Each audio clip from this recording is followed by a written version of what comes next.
Harfer est un ancien vidéaste du YouTube français. Après que lui et son associé Max se soient fait couper les financements par leur réalisateur Johnson McTornaman, un homme de poigne dans le milieu, il décida de changer de carrière artistique et eut l'idée de se lancer sur la scène indé musicale berlinoise.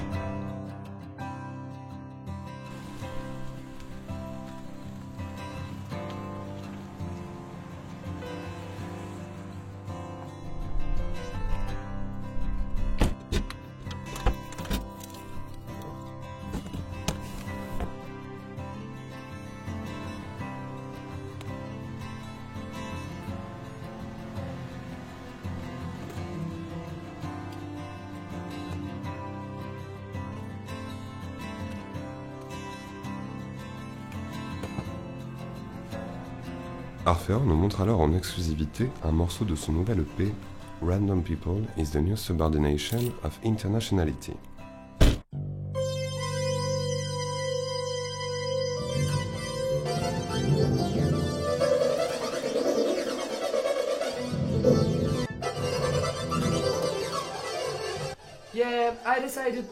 J'ai décidé de me lancer dans l'électro-prog rock post-garage pour une raison toute particulière. Ma plus grande passion après le JDR est la musique. Et dans ce courant artistique, je me retrouve. Je me sens comme une effluve de parfum au milieu d'un champ de lilas post-moderne, telle une nuée d'infrasons dans une symphonie collaptique d'apparence post-groove. Et je voulais ajouter ma patte toute particulière dans ce paysage suburbain viticole.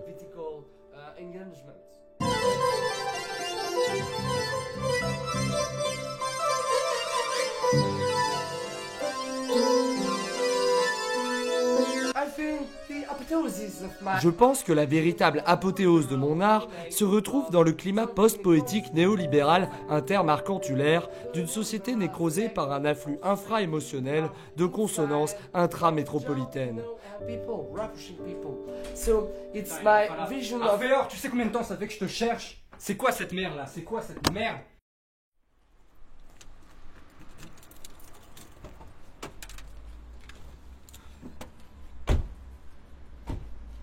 Bon mec, c'est quoi ces conneries là? Je veux bien qu'on se sépare quelque temps pour faire nos projets perso chacun de notre côté.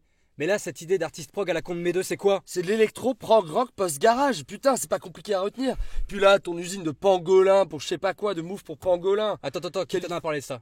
C'est le Técos. On s'en branle de ça. Ce qui compte là, c'est ton échec. Quel genre de personne va écouter ce genre de musique à part des gens qui veulent se donner un air snob? Mais je te jure que je redéfinis la Arrête, musique. stop, redescends de ton nuage là, t'as pris quoi? T'as recommencé le café, c'est ça? Non, du tout. J'en ai marre de tes conneries. Il est où là, Harfer d'avant?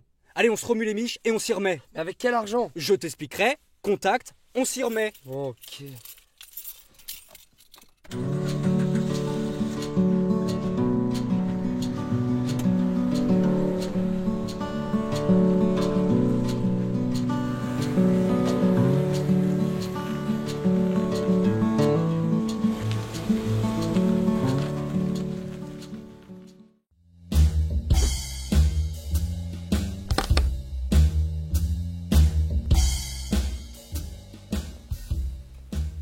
Salutations compagnons rôlistes, on est de retour un peu à la bourre mais toujours avec des calembours.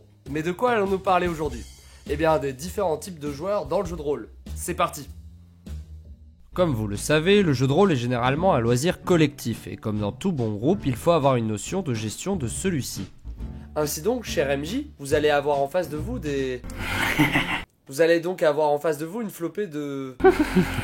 Une flopée de joueurs avides de... d'aventure.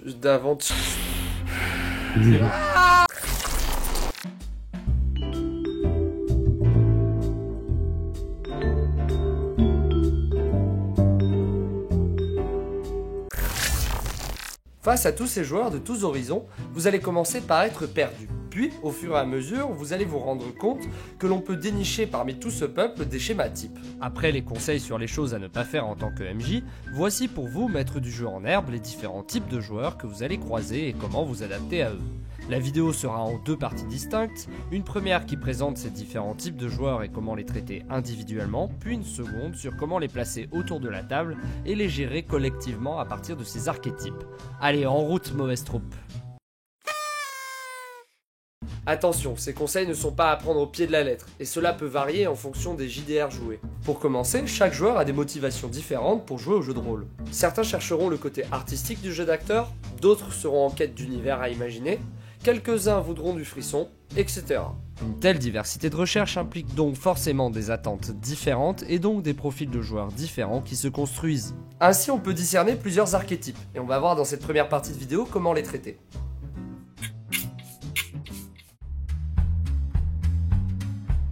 Catégorie répandue, le joueur acteur est un gros plus autour de votre table. En effet, c'est celui qui jouera le plus roleplay possible. C'est un joueur qui va donner une véritable texture à son personnage. Il interprète son personnage avec une voix particulière, un caractère à lui, le dote d'une histoire perso et décrit systématiquement ses actions à la première personne. Ce type de joueur met un point d'honneur à ce qui entoure son personnage, en lui développant un caractère tout particulier, parfois à l'opposé de celui du joueur, et répond donc en fonction des intérêts de celui-ci et non en fonction des siens. Par exemple, un joueur d'un naturel généreux pourra jouer un personnage cupide, se battra donc pour avoir en premier les butins, et pourra aussi soutirer des richesses à tous les personnages joueurs ou non joueurs qu'il verra. Ce joueur l'entoure aussi de tout un environnement et n'hésitera pas à interagir avec l'univers du MJ, en préférant les interactions au combat pour pouvoir se mettre en scène. Ah, intéressant, ça vient d'où ça? Vous allez combien de fois par jour aux toilettes? Et cette barbe, c'est qui vous l'a donnée? Enfin répondez, monsieur! Une de ses particularités supplémentaires, c'est qu'il voit les mécaniques de jeu comme une béquille utile, mais dont on peut parfois se passer pour laisser place à plus de spectacles. Ce type de joueur autour de la table peut être un gros plus.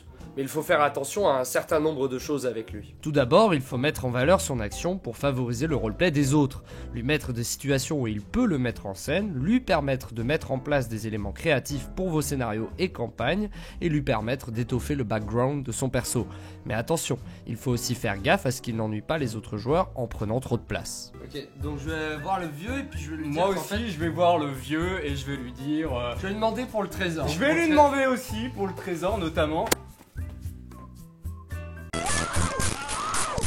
Évitez aussi qu'il ne fasse chier tout le monde en parlant avec tous les PNJ, et enfin faites en sorte qu'il évite de perturber la partie avec une excuse toute bête, celle de dire qu'il ne fait que jouer le caractère de son personnage. Il faut évidemment ne pas oublier à faire gaffe à ce qu'il ne s'affranchisse pas du cadre et des règles du jeu par son roleplay. Par exemple, si un joueur acteur joue un personnage avec 0 point de charisme, indiquez-lui bien qu'il ne peut pas se sauver de situations avec de superbes dialogues. On voit difficilement un homme de Néandertal débarquer cité du Nietzsche ou du Andersen. En parlant d'Andersen, ça me fait penser à un autre type de joueur. Un joueur qu'on pourrait croire assez proche du premier type.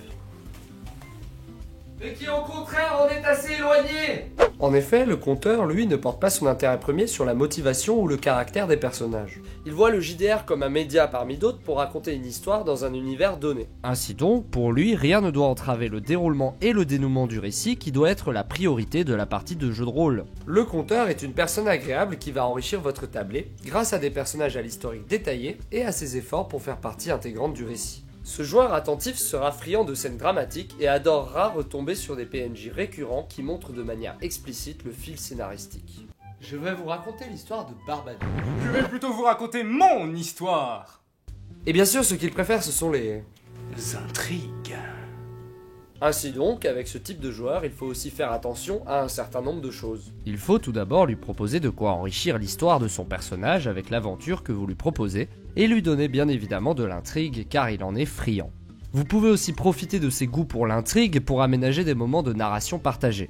Cela le satisfera et lui permettra d'avoir des moments à lui pour raconter l'histoire. Par exemple, lorsque le groupe rencontre un nouveau PNJ, le MJ peut se tourner vers le joueur conteur et lui dire: tu as déjà croisé cette personne par le passé, et elle t'a fait une crasse. Raconte-nous laquelle. L'avantage, ça pourra donner l'exemple à d'autres joueurs pour enrichir les rencontres. N'hésitez pas non plus à utiliser les éléments de son historique pour placer des personnages dans votre récit ou pour écrire celui-ci. Il en sera ravi et vous, ça vous donne de l'inspiration. En plus, il pourra vous être un joueur hyper utile pour noter des événements importants ou des rencontres lors d'une campagne ou d'un scénario, et ça lui fera super plaisir de le faire. Oh, elle était où la dernière fois? On était dans la... Avez-vous déjà entendu mon histoire? Mais attention, car comme les autres, le joueur conteur a ses défauts. Tout comme l'acteur, veillez à ce que ce petit filou ne prenne pas toute la place, pas qu'il n'y ait que son aventurier au cœur de l'histoire. De plus, comme il fétichise le scénario et le lore, Vous avez déjà entendu mon histoire?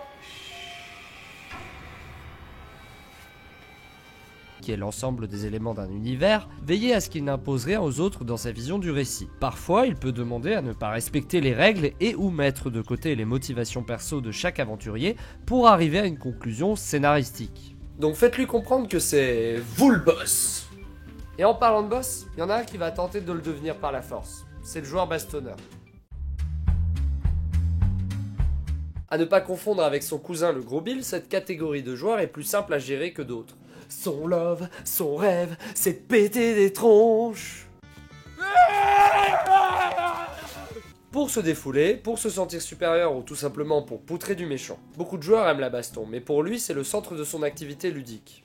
Les petites particularités de ce joueur, plein de douceur, de finesse et de subtilité. Il aime optimiser son équipement pour être efficace. Il tapera plus vite et plus fort pour résoudre des situations. L'histoire et son interprétation sont cependant moins son fort. Et surtout, il aimera combattre et prendre des risques. Bon, je pense que vous le devinez. Pour ces fans de poésie, des choses simples à proposer. Lire du Baudelaire? Déclenchez des bagarres quand il s'ennuie, variez la complexité de vos combats, décrivez de manière spectaculaire les dégâts infligés par ses sorts, et surtout, faites appel à lui pour gérer l'initiative dans les combats. Mais attention avec, si vous ne le gérez pas, il pourrait vous arriver des choses fâcheuses. Par exemple, faites gaffe qu'il ne mette pas le scénario dans une impasse en tuant quelqu'un avec lequel vos héros devaient discuter. Bonjour, voyageurs, et bienvenue dans le temple sacré. Je suis ici pour révéler le secret de la... Pour éviter ce genre de problème, parlez-en avec lui pour qu'il respecte les phases hors combat. Et dites-lui avant le début du scénario s'il y aura de la baston ou non. Comme ça, il pourra faire son choix entre rester et partir. Il faut aussi faire attention à ce qu'il ne passe pas à côté d'éléments clés du scénario dans sa hâte pour le fight suivant. Et maintenant, son cousin proche, le gros Bill. Ah, ce fameux cousin. Le gros Bill n'est pas un bûcheron qui s'appelle Bill, c'est un type de joueur qui aime aussi parfois la baston. Mais pas pour les mêmes raisons. Il aime la bagarre pour les améliorations qu'elle lui octroie, et il cherchera à tout prix à être le plus optimisé possible. Il aime surtout le côté prise de niveau après le combat et le côté amélioration de l'équipement. L'interprétation du personnage ou s'intéresser à l'histoire, c'est secondaire à côté de ce... Oh... artefact magique. Bien évidemment, chaque joueur a un peu de gros Bill en lui, et pourquoi leur en vouloir? Il y a plein de systèmes de jeu qui poussent à l'amélioration du perso et de l'équipement, qui sont des éléments de motivation. Et puis ça fait plaisir de dézinguer du monstre avec un équipement trop hyper stylé. Donc, son but dans la partie, c'est optimiser ses caractéristiques pour un objectif de performance au combat. Il fouille les suppléments des JDR pour trouver les meilleures options pour son aventurier. Il consacre moins de temps à l'histoire et son interprétation. Qui fait ce con? Il préfère le combat à toutes les autres rencontres et n'hésitera pas à looter tout ce qu'il voit.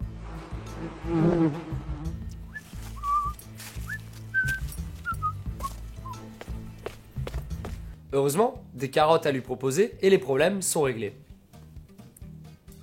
Par exemple, offrez-lui des récompenses narratives afin de lui donner envie de découvrir l'histoire et n'hésitez pas à introduire vos scénarios avec un objet puissant à la clé. Liez ainsi intimement combat, récompense et histoire pour le satisfaire. Et faites attention, car comme pour tous les autres, il y a des problèmes pour lesquels il faut prendre ses précautions. Prenez garde aussi au fait qu'il exploitera toutes les failles dans les règles d'un jeu. Vous pourrez très bien avoir des gros billes bastonneurs que des gros billes voleurs ou charismatiques. Dans les pires scénarios, il peut même se débrouiller pour être bon en tout et ainsi rendre obsolètes tous les autres joueurs et ça peut casser le fun. Il faut aussi faire gaffe à ce qu'il ne matraque pas des capacités et des sorts qui pourraient ruiner la partie. Allô la mort au rat. Il ne faut d'ailleurs pas non plus qu'il devienne plus fort que tous les autres. Empêchez-le d'exprimer son avidité lors de la récolte de trésors sous peine de voir des conflits éclater. Et surtout, attention à ce qu'il ne traite pas les autres comme ses laquais.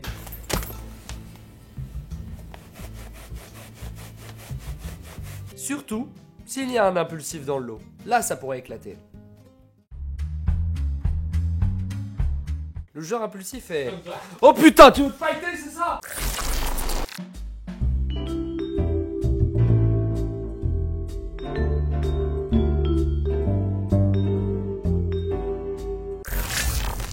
Le joueur impulsif n'est pas impulsif dans ce sens du terme. Merci pour l'explication. impulsion. Il est impulsif parce qu'il aime être déclencheur d'événements. Il ne tiendra pas compte d'un quelconque plan et parfois ouvrira des trucs piégés juste pour voir.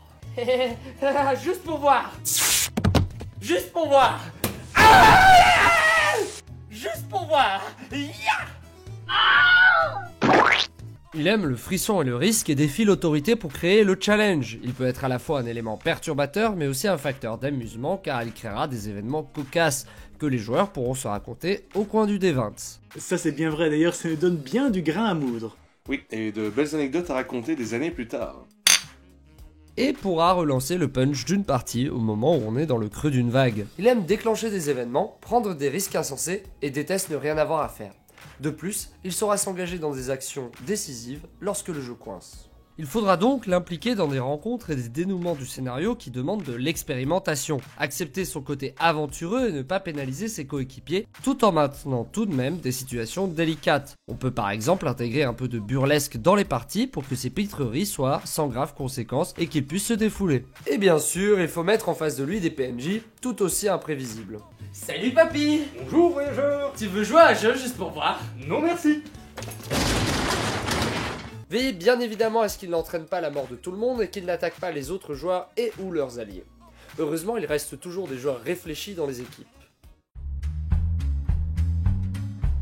Le joueur réfléchi est un froid calculateur. Il aime prendre son temps pour décider.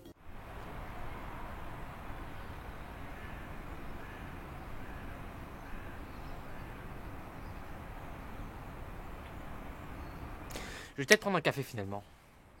En effet, il considère chaque épreuve et cherche le meilleur moyen pour passer outre au mieux. Il adore quand un plan se déroule parfaitement, sans risque et avec la plus faible consommation de ressources possible. Il est entre les autres personnages. Ce qui l'intéresse, c'est ni l'interprétation, ni sa puissance, mais plutôt son habileté à surmonter les épreuves grâce à son cerveau. Il suivra une bonne strat plutôt que d'agir comme son perso agirait ou en fonçant dans le tas. Il va donc voir tous les éléments de scénario et obstacles comme des énigmes. Et en conséquence, il choisira avec soin ce qu'il fait, afin d'avoir le résultat le plus optimal. Il aimera une victoire quelle que soit sa saveur. Pour lui, c'est ni le drama, ni le suspense, ni l'intensité qui compte, c'est le résultat. Ce qui est important, ce n'est pas le voyage, c'est la destination. Il va donc étudier toutes les facettes d'un problème et ne rien faire de hâtif. Mais on peut le comprendre, tout le monde a un peu de lui, personne n'a envie de mourir à la première porte comme une pauvre merde. Ainsi donc, pour lui, il faut prévoir des rencontres qui doivent être résolues comme des énigmes. Il faut aussi que de temps à autre, ces plans millimétrés comme une horloge suisse l'emportent radicalement afin qu'il puisse en tirer satisfaction. Il est aussi important de ne pas oublier de récompenser ses préparations et ses tactiques par des avantages directement dans le jeu. Et enfin, faites appel à lui pour trouver des quêtes. Il sera bien plus efficace que certains dans cette tâche. Évidemment, avec ce type de joueur, il n'y a pas que des avantages, et il y a deux problèmes qui vont s'opposer à vous. Le premier, c'est qu'il risque de vouloir contrôler tous les joueurs dans ses plans millimétrés, et le second, c'est qu'il risque d'immobiliser tout le jeu en pesant le pour et le contre. Juste pour voir. Ça c'est peut-être un indice.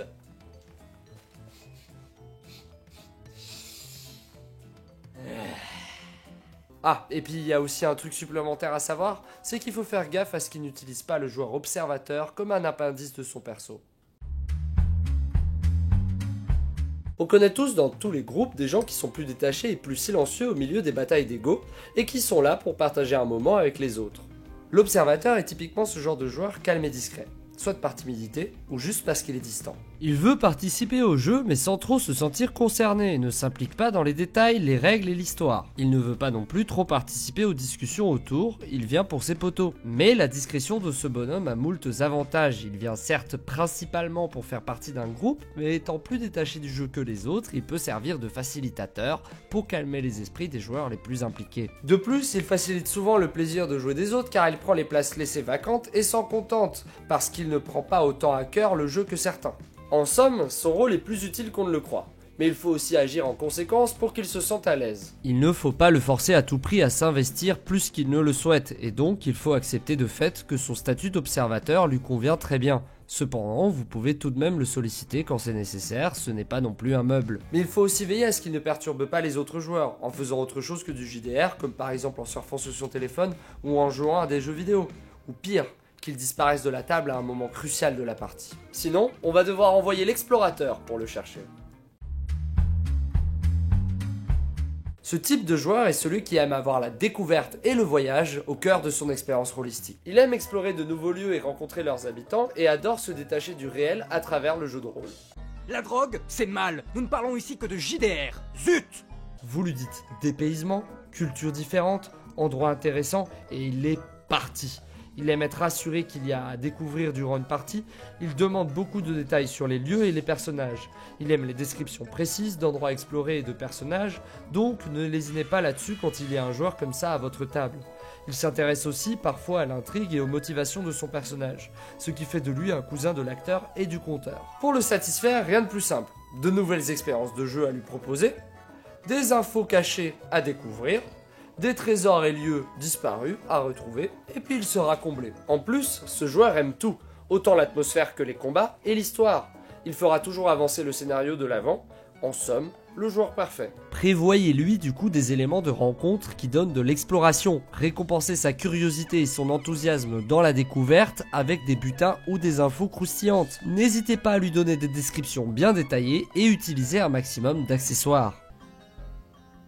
Cravache ou menottes. Vous pouvez même en faire le cartographe officiel du groupe, ou lui faire tenir un journal de bord en l'absence de joueurs compteurs. Si ça c'est pas beau.